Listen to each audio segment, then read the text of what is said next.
Bon, jusqu'à présent, dans ce cours, on a vu les suites de fonctions et les séries numériques. Alors, pour les suites de fonctions, on s'est donné, par exemple, pour tout entier naturel n, une fonction fn, et de telle sorte que toutes les fonctions fn soient définies d'un même ensemble A à valeur dans R ou C.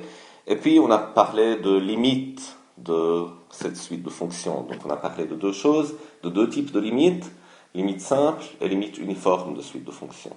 Alors, pour la limite simple, on s'est dit que la suite fn converge simplement vers f, ou que f est la limite simple de la suite de fonctions fn, c'est seulement si à chaque fois que je me fixe un certain x dans l'ensemble de définitions A de ces fonctions-là, je dois avoir que la suite de fn de x converge vers f de x. Et cette fois, la suite de fn de x, ce n'est plus une suite de fonctions, c'est une suite numérique, et ça converge en tant que suite de nombres vers le nombre qui est f de x. Pour la convergence uniforme, la définition était un peu plus compliquée. Donc on a vu que la convergence uniforme de fonctions, c'est une notion plus forte que celle de convergence simple de fonctions. On s'est dit que la suite fn de fonctions converge uniformément vers f lorsque, quand je regarde les graphes de fn, ça s'approche vers le graphe de f, et ce, sur tout l'intervalle ou sur tout le domaine de définition de fn. Pour la définition exacte, donc on a écrit exactement les définitions, on a vu que la convergence uniforme d'une suite de fonctions fn entraîne la convergence simple, c'est une notion plus forte, mais bien sûr, il y a des suites de fonctions fn qui convergent simplement vers une fonction f, sans pour autant que la convergence soit uniforme. Donc ça, c'était pour la partie suite de fonctions. Puis on a vu la partie série numérique. Et donc on a dit que les séries numériques sont les sommes infinies de nombres. Je veux considérer une somme infinie de nombres, donc je prends des nombres qui sont indexés par les entiers naturels. Donc pour tout n, je me donne un nombre x indice n. Et puis, comment je peux formaliser mathématiquement, rigoureusement la notion de somme infinie de tous ces nombres-là? Et donc, je considère ce qu'on a appelé la suite des sommes partielles. Donc, S0, c'était égal à X0, S1, c'était égal à X0 plus X1, S2, c'était X0 plus X1 plus X2, ainsi de suite. La nème somme partielle, ou la n plus unième somme partielle, Sn, c'est la somme X0 plus X1 plus X2 jusqu'à X indice n. Et donc, c'est égal en particulier à Sn-1 plus Xn. Et puis, quand je fais ça, j'ai une suite de nombres Sn, et je peux parler de leur limite. Si la limite existe, elle est égale à L, alors je dis que la somme infinie de tous les Xn est égale à L. On a dit que souvent, ce n'est pas facile de calculer une somme infinie de nombres, de trouver le nombre explicite, mais que souvent, il y a des critères qui permettent de dire si cette somme infinie existe ou pas. Ça veut dire si la série converge ou pas. Donc on a vu plusieurs critères dans ce genre, critères de majoration, critères de Leibniz, critères d'Alembert et critères des séries équivalentes, etc. Et donc, comme très souvent, décider si une série numérique ou une somme infinie de nombres converge, ou que ça correspond à un certain nombre réel ou complexe, ça peut être beaucoup plus facile que calculer exactement cette somme-là. Bon, dans cette partie restante de ce cours, on va parler de somme infinie de fonctions. Et donc, on va mettre ensemble les deux notions qu'on a vues avant, celle de somme infinie de nombres et celle de suite de fonctions, pour pouvoir parler de somme infinie de fonctions. Et les sommes infinies de fonctions, bien sûr, on les appelle des séries de fonctions. Donc une série de fonctions, ça correspond à une somme infinie de fonctions. Donc je me fixe un ensemble A, par exemple A c'est l'intervalle 0,1 ouvert par exemple, et pour tout entier naturel n, je me donne une fonction f indice n de A à valeur dans R par exemple, dans C. Comme ici par exemple, je me donne la fonction qui à x donne x à la puissance n. Pour tout n, j'ai une fonction. Donc comment je dois calculer la somme infinie de ces fonctions-là? Je prends la première fonction, je lui ajoute la seconde, puis j'ajoute la troisième, puis j'ajoute la quatrième, ainsi de suite. Donc j'aurai une nouvelle suite de fonctions. Ce sont les sommes partielles, comme dans le cas des nombres. Et puis, je regarde cette suite, nouvelle suite de fonctions. Donc si ça converge vers quelque chose, si ça admet une limite, je peux dire que la somme infinie de mes fonctions-là, c'est égal à cette limite-là, qui est une fonction. Maintenant, comme on a vu, il y a plusieurs notions de limite pour une suite de fonctions. Donc la nouvelle suite que j'obtiens de fonctions, la suite des sommes partielles, elle peut converger simplement vers une fonction f, elle peut converger uniformément vers une fonction f, etc.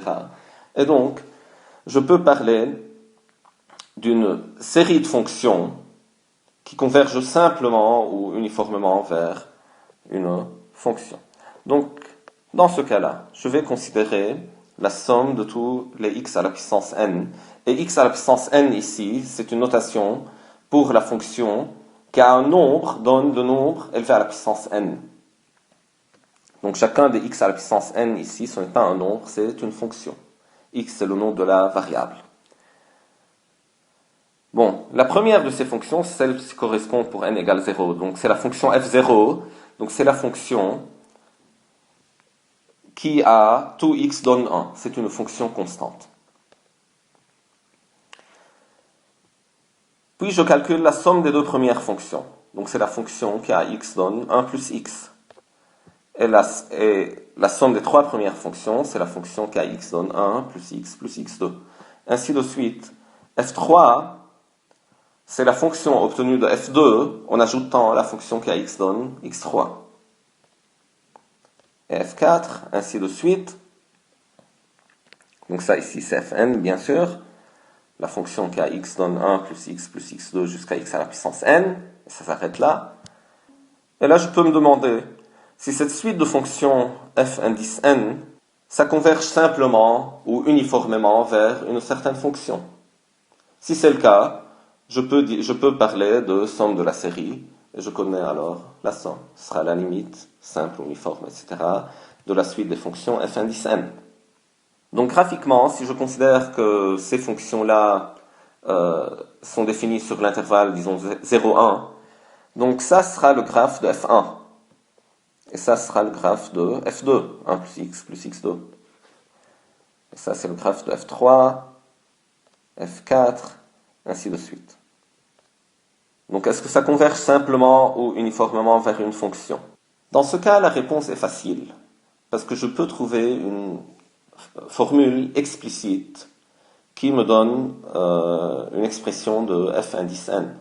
Donc, une formule qui n'est plus une somme de n plus un terme. En fait, on a déjà calculé cette somme-là. 1 plus x2 plus x à la puissance n. C'est juste la somme des termes d'une suite géométrique de raison x. Et de premier terme, 1. Donc je peux dire que pour tout x, f indice n de x, c'est égal à 1 moins la raison x à la puissance, le nombre des termes que je suis en train de sommer, donc c'est n plus 1. Donc cette somme-là, ça contient n plus 1 terme, sur 1 moins la raison. Donc cette formule est vraie pour tout x, pour x différent de 1. Donc ici, je vais considérer que je considère mes fonctions xn, ou les fonctions fn, disons sur l'intervalle moins 1, 1. Donc ça, c'est l'ensemble A. Et je me demande s'il y a convergence simple ou uniforme sur l'ensemble A. Donc ça, c'est l'expression de fn. Donc je la considère pour les x avec module de x strictement plus petit qu'un. Donc ça, c'est égal à 1 sur 1 moins x, plus, moins x à la puissance n plus 1, divisé par 1 moins x. Fn, c'est la somme des n plus 1 premières fonctions de ma suite de fonctions, qui a x donne xn. Et comme on va voir dans la définition, en fait, si fn converge simplement vers une fonction f, je vais dire que la somme de la série de fonctions, c'est égal à f. Bon, donc, je vois ici que, comme je considère mes fonctions sur A, Lorsque x est fixé et n tend vers plus l'infini, ce terme-là tend vers 0. Si module de x est strictement plus petit que 1, module de x à la puissance n plus 1 tend vers 0 lorsque n tend vers l'infini. Mais comme x est fixé, le 1 moins x en bas est fixé, c'est n qui varie, et donc tout ce terme-là tend vers 0. Et donc, je peux dire que pour tout x fixé dans A, la limite lorsque n tend vers plus l'infini de fn de x, c'est ce terme-là. C'est 1 sur 1 moins x. Et donc ça veut dire que la suite de fonctions fn converge simplement